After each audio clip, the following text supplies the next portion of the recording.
Whenever a graph of a function f of x intersects the x-axis, the value of f of x or the value of y is equal to 0. Remember, the value of f of x, g of x, h of x, those are all y values. And when it hits the x-axis, the value of y at that point is 0. A value of x for which f of x equals 0 is called a zero of the function. So where that graph is hitting the x-axis, the value of x at that point where it's hitting the x-axis, that value of x is called a zero of that function, because the value of y at that point is 0. To find the zeros of a quadratic function, y equals ax squared plus bx plus c, you solve the related quadratic equation 0 equals ax squared plus bx plus c. You solve that for x. So what we're doing there is replacing the y value with 0, and then we'll continue to solve for x. That will give us the x-intercepts where the graph hits the x-axis, because at that point where it hits the x-axis, the value of y is equal to 0.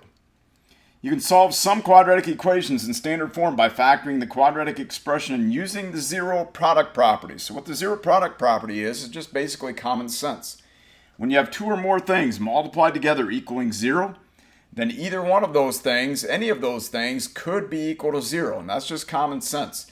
If you have two or more things that are multiplied together equaling 0, then any of those things could be equal to 0. That is called the zero product property. Solutions of quadratic equations with real number solutions may also be called roots, zeros, or x-intercepts. So those four words all mean the same thing. Solutions, roots, zeros, x-intercepts. So when you solve a quadratic equation for x, what you're finding out is where that graph hits the x-axis, where that parabola hits the x-axis.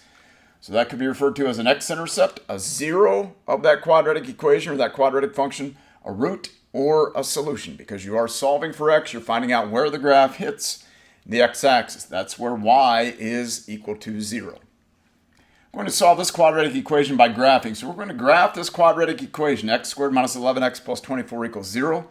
We're going to graph this and see where it hits the x-axis. And that is the value of x that makes y equal to 0. Remember, really, this is f of x, or this is y, there's 0 here. We're replacing the y value with 0, solving for x, finding out where that graph hits the x-axis, because that's where the value of y is equal to 0. So on a graphing calculator, depending on your graphing calculator, you may have to enter it as f of x equals x squared minus 11x plus 24, or y equals x squared minus 11x plus 24, or on some graphing calculators, you just type in x squared minus 11x plus 24. The value of y is 0 in the equation. At the x-intercept, the value of y is equal to 0. So in this equation, we replace the f of x or the y value with 0. We're finding out where that graph hits the x-axis. So if we graph it, you can visually see that it hits the x-axis at 3 and also at 8. So the zeros, or the x-intercepts, or the roots, or the solutions to this quadratic equation, x squared minus 11x plus 24, would be 3 and also 8. It's where the graph hits the x-axis. That's where the value of y is equal to 0.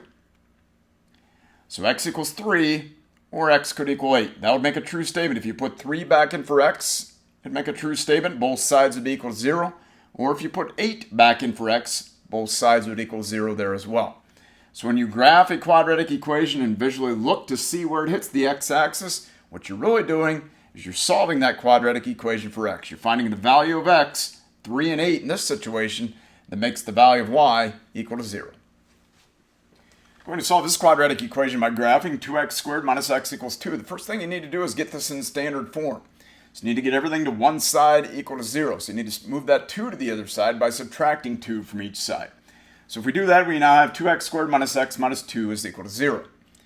We're going to graph that, and again, depending on the graphing calculator you use, that will dictate how you type this in, whether you type it in as f of x equals or y equals, or you may just type in the 2x squared minus x minus 2, depending on your graphing calculator. So if we do graph that, a little tougher to see exactly where that hits the x-axis, because it's in between 1 and 2 on the positive side, and in between 0 and negative 1 on the negative side.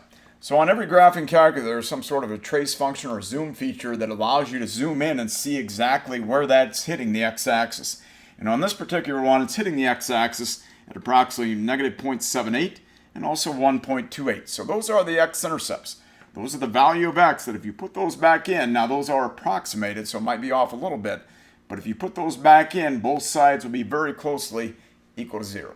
So those are the zeros of that quadratic function or that quadratic equation. Those are the values of x where that graph is hitting the x-axis, approximately negative 0.78 and 1.28. We're going to solve this quadratic equation by factoring. So we're going to find the value of x that makes this equal to 0, and we're going to do this by factoring. So we're going to factor this into two binomials. Now, with just the x squared out front, the first terms of the two binomials are just x and x. The second terms will multiply to make 6 and add to make negative 5. So you have to think of two numbers that multiply to make positive 6 and add to make negative 5. Those are negative 3 and negative 2. So that's x squared minus 5x plus 6 factors into x minus 3 times x minus 2. Those are the two binomials. Now again, with that zero product property that we talked about earlier, if you have two or more things that multiply together to equal 0, then any of those could be equal to 0. So x minus 3 could be equal to 0, or x minus 2 could be equal to 0. Now, you have two simple equations to solve for x, and that first one add 3 to both sides, get x equals 3, and the second one add 2 to both sides, get x equals 2. So when you solve this quadratic equation for x, you're getting x equals 3, and also x equals 2. If you put 3 back in for x, both sides would be equal to 0. If you put 2 back in for x, both sides would be equal to 0 there as well. Graphically, what this means is this parabola, the graph of this quadratic equation, this parabola will hit the x-axis at 3 and also at 2. You can see that on the graph that it's hitting the x-axis at 3 and also at 2. Those are the x-intercepts, also referred to as the roots, the zeros, or the solutions to that quadratic equation, 3 and 2. We're going to solve this quadratic equation by factoring. We have 2x squared minus x equals 3. Remember, when you solve by factoring, you want to get everything to one side equal to 0. That's whether you're solving by graphing or solving by factoring. So to get everything to one side equal to 0, also known as standard form, we need to move that 3 to the left side. So to move that 3 to the left side, subtract 3 from each side, and you end up with 2x squared minus x minus 3 is equal to 0. Now, you have a 2 in front of the x squared, so you have to factor this a little bit differently than that last one. You have to factor this by what's called factoring by grouping. We're going to split that negative x into two terms. The coefficients of those two terms will multiply to get what 2 times negative 3 is. So they multiply to get negative 6, and they will add to make that middle coefficient of negative 1. So you're splitting that negative x into two terms. The coefficients multiply to make negative 6 and add to make negative 1. So think of two numbers that multiply to make negative 6 and add to make negative 1, and you'll have it. It'd be negative 3 and positive 2. So we're going to split that negative x into negative 3x and 2x. Now, it does not matter what order you put those down in. You could go 2x and negative 3x or negative 3x and 2x. It's still going to turn out the same. Next step, and this is why it's called factoring by grouping. We're going to group those first two terms together, the 2x squared and 2x, and factor out a common factor. The common factor of those first two terms is 2x. Then we're going to group the last two terms together and factor out a common factor there as well. So the common factor of the first two terms would be 2x. If you factor that out, divide each term by 2x, we end up with x plus 1 in parentheses. So we're dividing 2x squared by 2x, it's x. Divide 2x by 2x, that is 1. Then group the last two terms together. Now the catch on those last two terms is you have to end up with the same thing in the parentheses for this to work. So we're not just going to factor a 3 out, we're going to factor a negative 3 out. So if you factor a negative 3 out of those last two terms, divide each term by negative 3. Negative 3x divided by negative 3, that is x. And negative 3 divided by negative 3, that is 1. And we have the same thing in the parentheses. That's key. For this to work, that has to happen. Because that is the next step, is to take out what's inside the parentheses. We're going to factor that out. Really, you have two terms here. 2x times x plus 1 is one term. Negative 3 times x plus 1 is another term. So we're going to factor an x plus 1 out of those two terms. So if you take that x plus 1 out, it's just like erasing it with your eraser. You're going to be left with this 2x minus 3. So those are the two binomials, 2x minus 3 and x plus 1, that this factors into. Now these two multiply together to equal 0. So common sense tells you if you have two or more things multiplying together to equal 0, then any of them could be equal to 0. 2x minus 3 could be 0, or x plus 1 could be equal to 0. Now you have two simple equations to solve for x. In that first one, we're going to add 3 to both sides. Second one, subtract 1 from each side. And then in that first equation, then divide by 2. You end up with x equals 3 halves, or x equals negative 1. So x equals 3 halves, or x equals negative 1. Those are the x-intercepts. That's where the graph of this quadratic equation hits the x-axis at 3 halves and also at negative 1. So if you do graph this, you can see It hits the x-axis at 3/2, it's 1 1/2, and also at -1. Those are the x-intercepts. 3/2 and -1, also referred to as the roots, the zeros, or the solutions.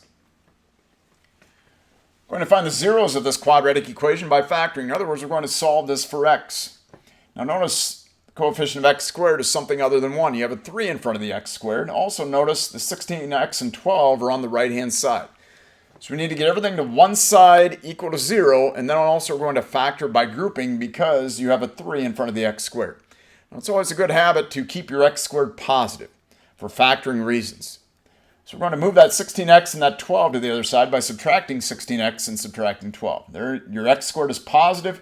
Everything's to one side equal to 0. The reason you want to keep your x squared positive is so that you don't have to factor -1 on. That just creates a chance to make a mistake. We want to avoid those. So now we have 3x squared minus 16x minus 12. We're going to factor that by grouping. We're going to split this -16x into two terms. The coefficients will multiply to get what 3 times -12 is. So they multiply to get -36. And they add to get that middle coefficient of -16. So you have to think of two numbers that multiply to get -36 and add to get -16. Just think of factors of 36. You have 36 and 1, 18 and 2, 9 and 4, 6 and 6. Which of those combinations can you put together to possibly make a 16 with a negative sign involved when you add those together? The 18 and 2 would be the only combination that you could put together to make a 16. And then you have to decide, well, which one's positive, which one's negative, so that when you do add those together, you get a -16. Well, the 18 would have to be negative.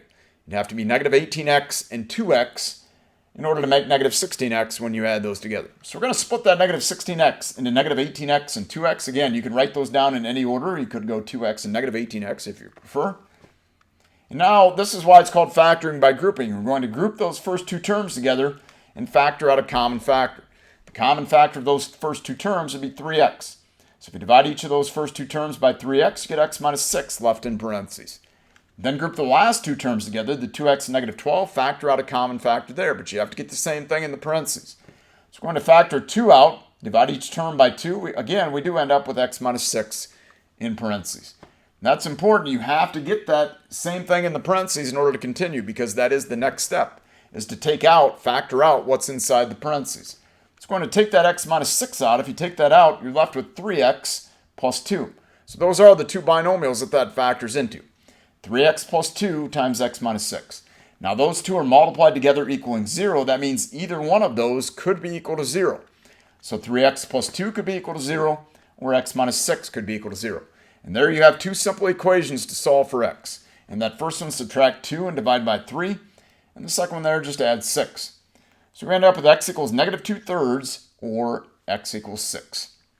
Those are the x-intercepts. That's where the graph hits the x-axis.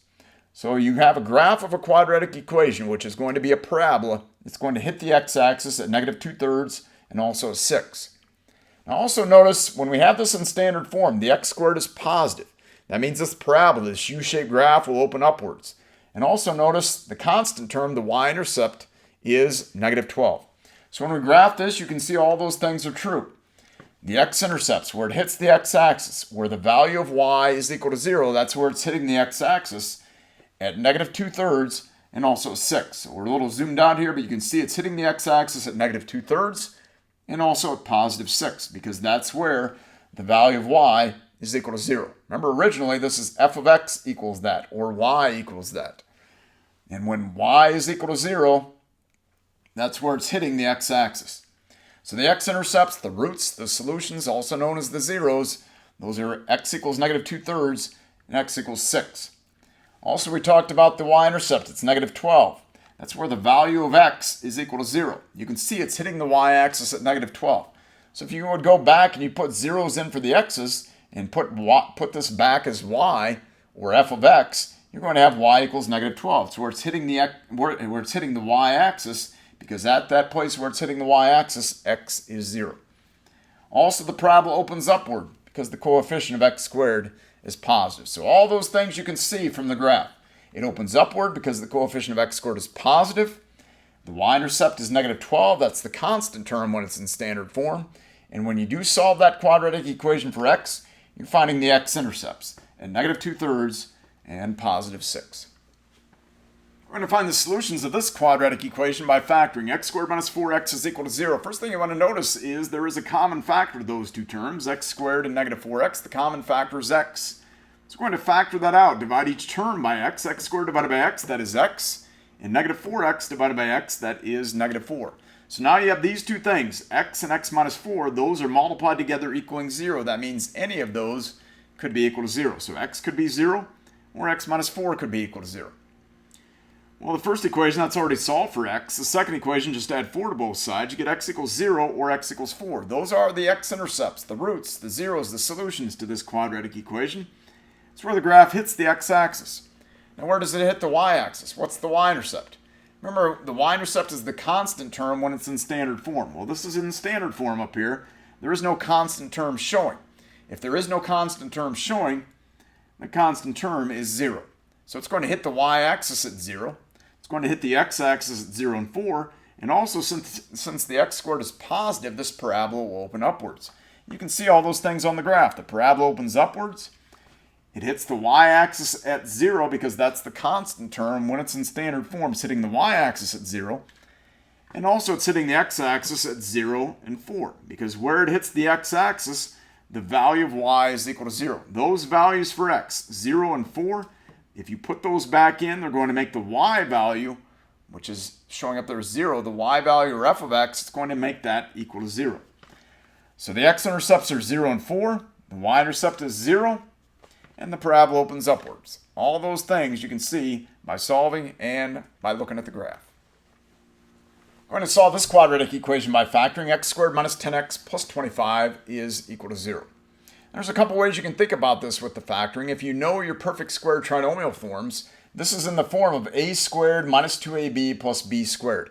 And that will factor into a minus b squared. So what that means is, if you recognize it's a perfect square trinomial, the first term of the binomial that is squared would be the square root of this first term. So the square root of x squared is x.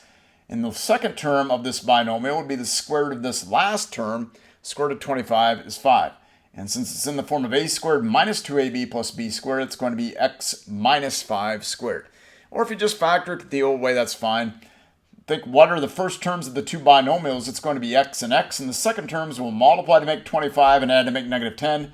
It's going to be negative 5 and negative 5. So however you think about with the factoring, you're still going to end up in the same place. Now those two things multiply together to equal 0. There's no need to set each one equal to 0. It's the same thing. So just set one of those equal to 0. Set x minus 5 equal to 0, and that means x equals 5. So there's just one solution here. How is that possible? How do you have a U-shaped graph of parabola just hitting the x-axis at one point? It's because that's the x-coordinate of the vertex. The parabola just touches the x-axis at 5, turns, and goes the other way. We're going to see that with the graph. Also, when we graph this, you're going to see that the parabola opens upward because the coefficient of x squared is positive. And also you're going to see that the y-intercept is 25. That's the constant term when it's in standard form. So if we do graph this quadratic equation, you can see all those things are true. Hits the x-axis at 5. That is the x-coordinate of the vertex. Hits the x-axis at 5, turns, and goes the other way. Also, it opens upward because the coefficient of x squared is positive. And also, you can't see it here because we're zoomed in too far, but the y-intercept where it hits the y-axis, that is 25, because that's where the value of x is equal to 0. If you put zeros in for those x's and this back to y, you're going to have y equals 25. So the y-intercept is 25, x is equal to 5, that is the x-intercept, and the parabola opens upward because the coefficient of x squared is positive. Determine the zeros of the quadratic equation by factoring. It helps we get a quadratic equation. 2x squared equals 8x. You need to get that in standard form. You need to get everything to one side equal to 0 before you do any factoring. So to get everything to one side equal to 0, remember it's a good idea to always keep your x squared positive. That prevents you from making a mistake by having to factor a negative 1 out. So we're just simply going to subtract 8x from each side. You have 2x squared minus 8x is equal to 0. Now look for a common factor there of those two terms. The common factor would be 2x. So you can factor 2x out. Divide each term by 2x. 2x squared divided by 2x is x. And negative 8x divided by 2x, that is negative 4. So when you factor 2x out, you have x minus 4 in parentheses. Now those two things multiply together, it equals 0. 2x times x minus 4 is equal to 0. That means either one of those could be equal to 0. 2x could be equal to 0, or x minus 4 could be equal to 0. and then just solve each one of those for x. And that first one, divide by 2, get x equals 0. And the second one, add 4 to both sides, get x equals 4. So x equals 0 or 4. Those are the values of x that make y equal to 0. Remember, this 0 right here represents the y value, or f of x or g of x. So those are the x-intercepts. It's where the graph hits the x-axis at 0 and 4, also known as the roots, the solutions, or the zeros to that quadratic equation. You can see it hits the x-axis at 0 and also at 4. Also, you can see the parabola opens upward because in standard form, the coefficient of x squared is positive. And also, you can see that the y-intercept is 0. In standard form, that's the constant term. Now, there is no constant term showing there. If there is no constant term showing, it's 0. And that is the y-intercept. So the y-intercept is 0. The x-intercepts are at 0 and 4. And that parabola opens upward because, again, the coefficient of x squared is positive.